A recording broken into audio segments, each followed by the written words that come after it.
Hello, I'm Dr. Hudson. I will be your course instructor for EE 106, Introduction to Electrical and Computer Engineering this semester.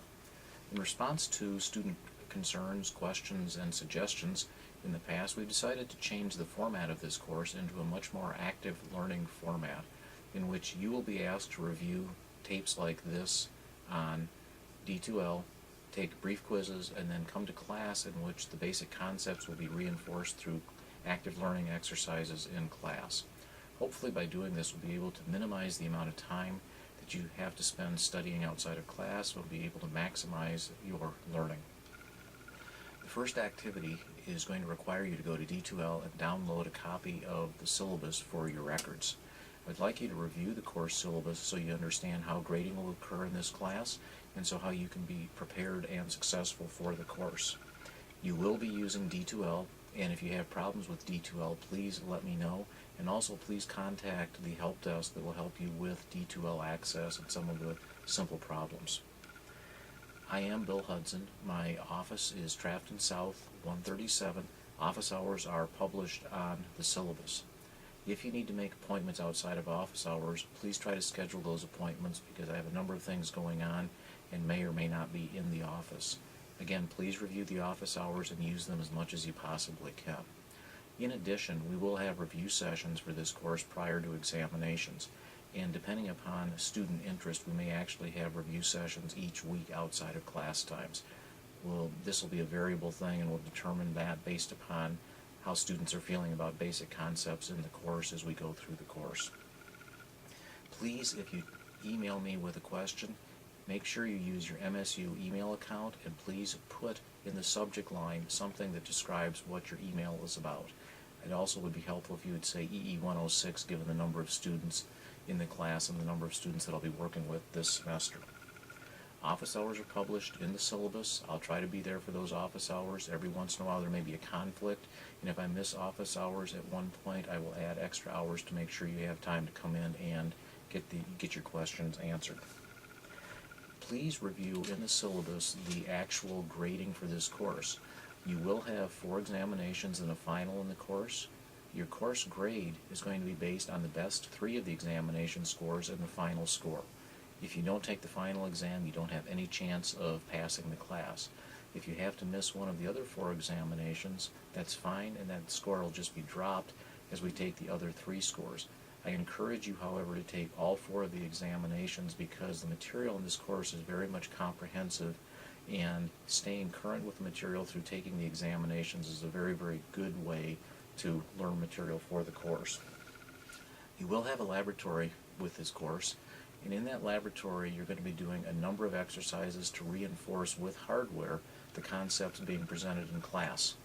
The laboratory points will be equivalent to 1 examination.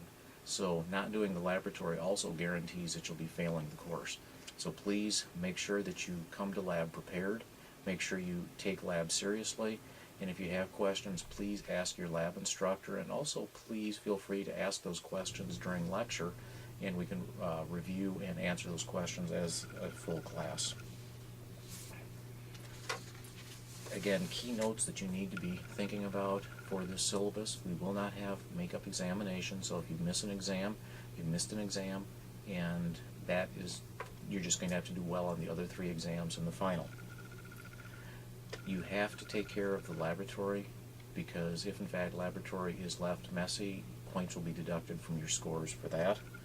You need to come to class on a regular basis because the activities in class will count as quizzes, and if you're not participating in those, you will lose points for the class. This class, as all classes, will make accommodations for people with special needs. If you do have some special needs, please get those certified through the Office of Disability Services on campus, and so that they can notify me and we can make appropriate arrangements to enhance your education.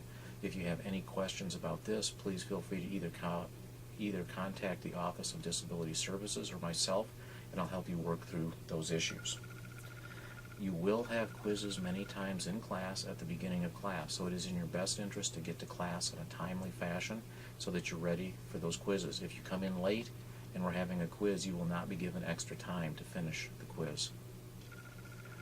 Cheating in class is something that I don't want to have to deal with. People caught cheating or sharing information during exams will, at the very least, receive a failing score on the exam and may be referred for disciplinary action.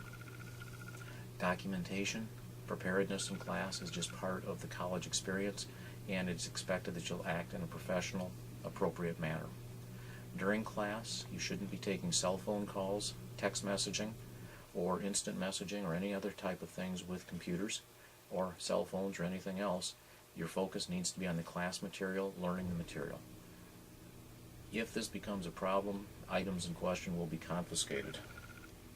Participation in class is expected.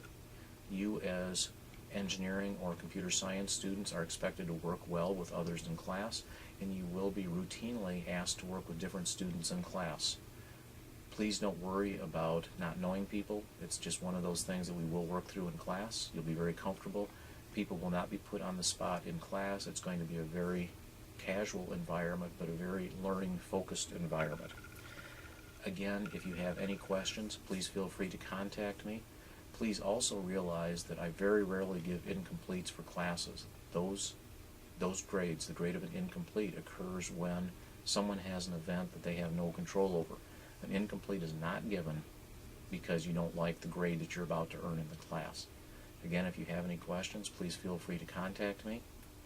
And during the semester, if there's something we can do to make this class easier for you or more beneficial, again, please feel free to contact me.